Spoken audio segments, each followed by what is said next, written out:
Olá, queridos alunos e alunas da Mediação Tecnológica, sejam bem-vindos a mais uma aula e hoje é uma aula super importante. Por quê, professora? Porque hoje é a nossa aulinha de revisão da unidade 1 da nossa disciplina de Sociologia terceiro ano. Portanto, galerinha, é hora de total atenção. Agora vocês vão parar tudo que vocês estão fazendo aí, para com a conversa paralela, presta atenção, que a gente vai relembrar os principais assuntos que nós trabalhamos nessa unidade 1 da disciplina e que provavelmente vai cair na prova, tá bom? Então vamos aqui para a tela, a gente vê. Bom, a aula de hoje vai falar sobre esses temas aí, tá? É a aula 1.1, 3.1, 4.1, 5.1, 6 e 7. Esses são os temas que nós escolhemos, né, para trazer como revisão de conteúdo para vocês. E a gente começa com a aula 1, que fala sobre o poder e suas formas, né? A gente relembrou que o poder ele refere-se à capacidade de agir ou determinar o comportamento dos outros, né? E também as relações de poder, todas elas perpassam dentro das relações sociais, como relacionado sempre ao coletivo, né? E também o poder ele só pode ser exercido, gente, dentro de um contexto de relação, ou seja, eu me relacionando com o outro, seja ele o meu parceiro, meu marido, meu namorado, ou seja, meu pai, a minha mãe, o meu chefe, o meu colega de trabalho, todas essas relações vão estar embutidos aí nesse meio a relação de poder, ou seja, aquele que domina e aquele que é dominado, ou influências que podem ocorrer sempre numa questão de relação. Eu posso influenciar alguém, como a pessoa também pode me influenciar. E aí a gente trouxe também nessa aula, gente, uma questão interessante, que é a forma que eu posso exercer o poder sobre o outro, ou sobre um grupo, que são as formas e exercícios de poder, lembram?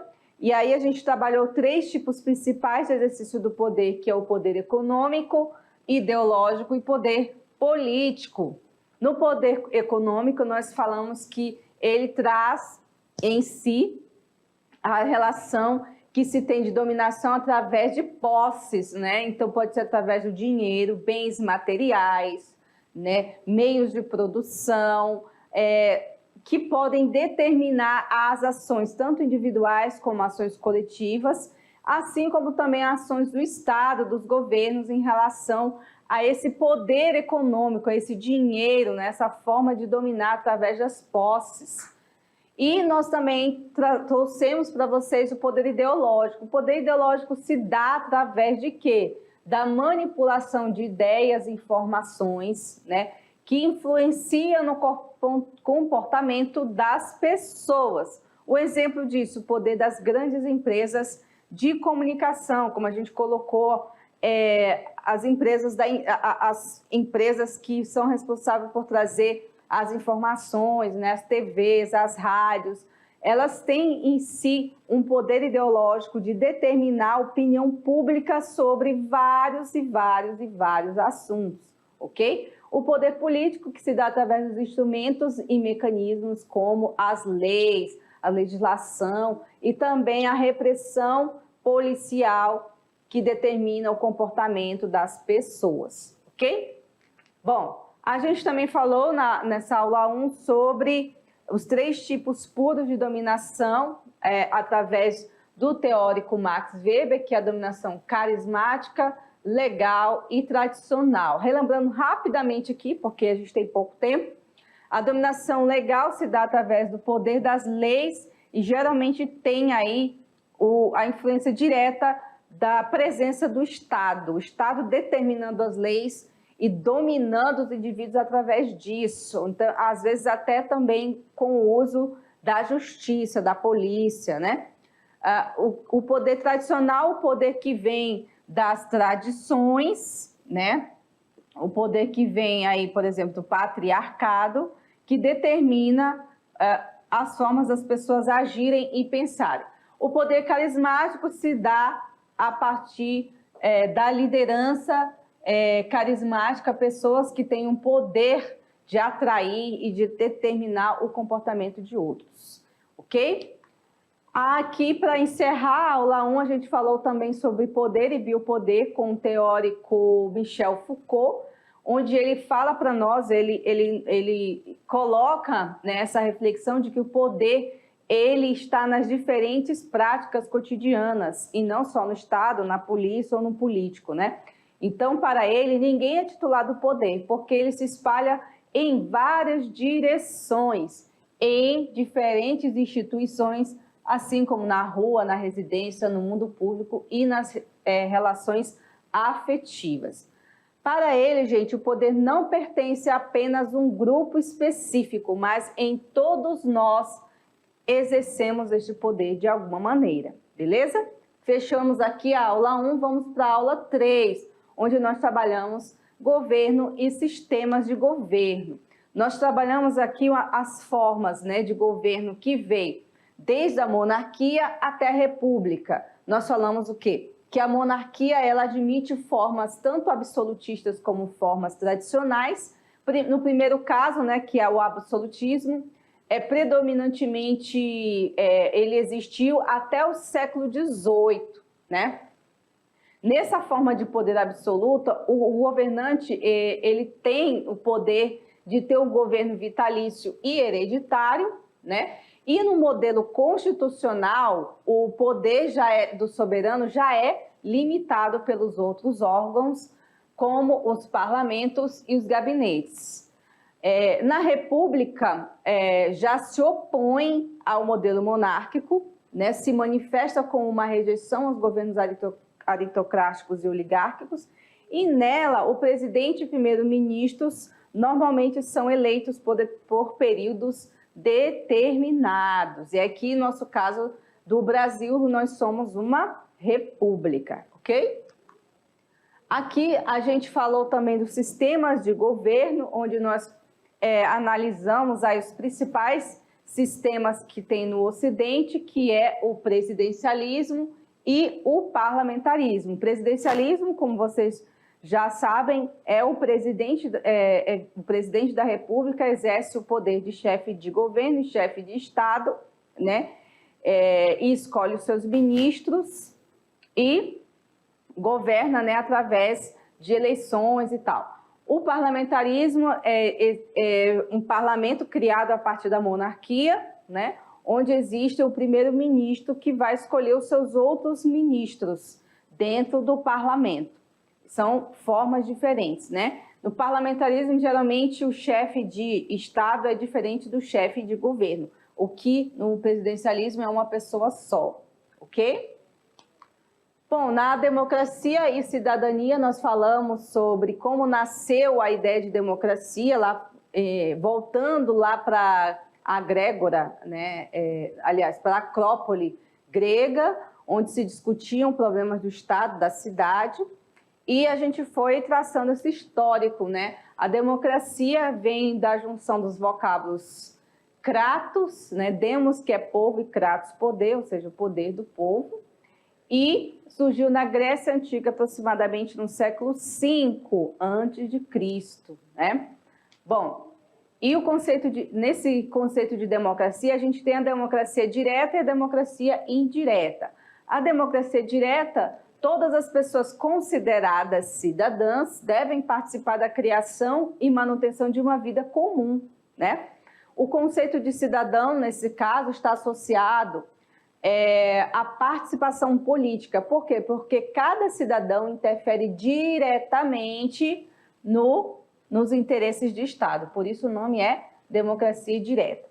Na prática, o exercício dessa democracia direta consiste na discussão sem intermediários dos principais questões do interesse comum, ou seja, não existe eleições para representantes, as pessoas votam diretamente naquilo que elas querem. Já a democracia representativa já é um modelo em que se admite a representação política, né? E também a participação dos cidadãos é indireta e periódica, uma vez que a gente vai eleger, então, os nossos representantes para estar à frente das instituições, né? E na democracia participativa, como é que ocorre, né? Ela visa ampliar a participação social dos assuntos públicos para reduzir a distância entre representantes e representados. Ela também se baseia na articulação dos grupos sociais em rede, né? Por meio de reuniões que discutem e votam propostas para orientar o quê? As ações governamentais, ok? Nós falamos também sobre o sistema eleitoral, de que forma ocorre as eleições, e a gente falou aqui no caso brasileiro, né? Existe a forma do sistema majoritário e proporcional, sendo que no Brasil nós temos as duas maneiras, né? No sistema majoritário, nós temos a forma em que ele representa que aquela pessoa que vai assumir aquele cargo são os mais votados, né? O mais votado, então, é eleito. No caso aqui do Brasil, é presidente, governador, prefeito e senador. No sistema proporcional, já é diferente, é aquela em que o partido que recebeu mais votos elege mais candidatos. Nesse caso, essa forma proporcional funciona para as eleições de deputados federais, deputados estaduais e vereadores, ok? Passamos então aqui para a próxima. Nós falamos também sobre os nossos teóricos, aqui Hobbes é porque saiu com uma separação aqui. Nós falamos sobre Thomas Hobbes, John Locke e Rousseau. Cada um deles, né, trouxe uma contribuição para o pensamento social, né, que é a questão política. Então, a gente falou do Thomas Hobbes, que é um pensador contratualista, que fala sobre o estado de natureza em que ele pensa que todas as pessoas já nascem más por natureza, né? Então, é preciso que exista o Estado para dar controle, para exercer controle sobre essas pessoas. Então, os homens, quando estão em estado de natureza, isto é, compartilhando do mesmo agir como desejam, em razão de haver limitação legal e contrária a isso, tendem a agir pela força e pela violência para conseguir o que desejam, o que acaba provocando a guerra de todos contra todos, né? Nesse sentido que as pessoas querem que suas vontades sejam aceitas, né? Por isso, para disciplinarem a si mesmo e garantir o seu bem-estar, seria necessário, então, um contrato social regulado por autoridade soberana, que, nesse caso, ele defendia a monarquia, ok? Então, gente, nós temos aqui, então, o pensamento de John Locke. O John Locke, ele fala do princípio fundamental do Estado, né, e do funcionamento das instituições políticas e democráticas, né, e fala do poder, né, das leis. As leis, para ele, devem valer para todos. Por isso, a elaboração das leis deve estar a cargo de quem? Dos representantes escolhidos pelo povo, que exercia o papel de legisladores no interesse da maioria. O regime político proposto por Locke, portanto, é a democracia representativa, que se aproxima mais da nossa realidade hoje, né? E a gente tem o Rousseau. O Rousseau fala, né, que a desigualdade ela é uma consequência da existência da propriedade privada, sendo essa, então, que levariam a todas as mazelas do ser humano, né? O autor afirma que a democracia só pode existir se for diretamente exercida pelos cidadãos, sem representação política, pois a vontade geral não pode ser representada, mas só pode existir se for exercida diretamente. Então, está aí o resumo da aula sobre esses autores. E a gente vem para a aula 5, em que nós falamos sobre os direitos humanos. Começamos essa aula falando sobre o conceito de direitos humanos, né? Que são direitos inerentes a todos os seres humanos, independente da sua nacionalidade, local de residência, sexo, origem nacional ou étnica, cor, religião, idioma ou qualquer outro status. Todos nós somos igualmente titulares desses direitos sem discriminação. Esses direitos são todos interrelacionados interdependentes e indivisíveis. A gente também falou da dimensão que os direitos humanos têm. Eles têm a dimensão do direito à liberdade, à igualdade e à fraternidade. Do direito à liberdade, nós abrangemos, então, as dimensões dos direitos civis e políticos, que está no nosso inciso 5º da Constituição Brasileira. Nós temos também a dimensão do direito à igualdade, que vão atender aos direitos sociais, e nós temos a dimensão dos direitos à fraternidade, que vai atender os direitos coletivos, ok?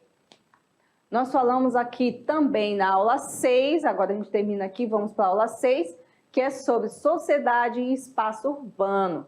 E aí, o que a sociologia tem com isso, né? A sociologia estuda também o espaço urbano, né, que busca compreender que este é um conjunto de conhecimentos teóricos que permite refletir sobre a realidade das grandes cidades, não só das grandes, como das pequenas também, né? No histórico desse estudo, a gente tem, então, o principal ponto de estudo que começou a desencadear os estudos sobre a cidade foi a cidade moderna, industrial. Esse estudo das cidades é contemporâneo ao desenvolvimento do capitalismo, né, que se deu através de dois grandes eventos históricos, que foi a Revolução Francesa e a Revolução Industrial, que então culminou tanto na Escola de Chicago como na nova sociologia urbana, ok? E aí a gente estudou a cidade como produto da sociedade, né, a sensação que as pessoas têm de medo na cidade, onde nós mostramos que a maioria das pessoas, dos cidadãos brasileiros, afirmam ter muito medo de ser assassinado, né? Então, a consciência social é o medo, a consciência que as pessoas têm, né? A consequência que as pessoas têm é o medo de viver na cidade. A gente mostrou um pouco dessa realidade, trazendo dados do Anuário Brasileiro de Segurança Pública do ano de 2022. Aí vocês podem relembrar na aula que nós trabalhamos isso, tá? Na aula 7, nós falamos sobre sociedade e meio ambiente. Nós falamos sobre as correntes, a relação do ser humano com a natureza, começando pela a relação preservacionista, que defende qualquer interferência humana, que essas interferências provocam danos ao meio ambiente, então, portanto, deve ser restringida ao máximo, propondo, então, áreas de preservação intocáveis, né? O mínimo possível de modificação na natureza. Já a corrente conservacionista, ela defende o uso equilibrado dos recursos naturais, tendo como princípio a preservação de desperdícios, a prevenção, né? Buscar não desperdiçar. Parte do princípio de que o ser humano é parte da natureza também, né? Portanto, não devem ser pensados de forma separada. Ok? E aí a gente termina, então, falando sobre a justiça ambiental. Nós tratamos temas importantes e urgentes, né, da nossa realidade, tanto no Brasil como do mundo, mas nós tocamos muito no assunto do Brasil e a crise que se gerou através do desmatamento e que internacionalmente nós estamos aí não muito bem na foto em relação a esse assunto, que pode estar caindo também na prova de vocês alguma dessas questões aí, tá? Referências da nossa aula de hoje, da nossa aula de revisão. E tá aí, pessoal, agora é hora de fazer a nossa avaliação, tá? Espero que vocês se deem muito bem, tenham sucesso na prova. E aí, gente, lembre-se, tem que tomar cuidado com as perguntas, o que a pergunta está pedindo, tá? Fiquem prestando muita atenção no enunciado, tá? No que a pergunta está colocando e principalmente naquele pequeno textinho de o que a pergunta está pedindo para vocês, tá? Então, com certeza, se vocês prestarem atenção, vocês vão ter sucesso nessa prova de hoje, tá bom? Um abraço, boa sorte e até mais!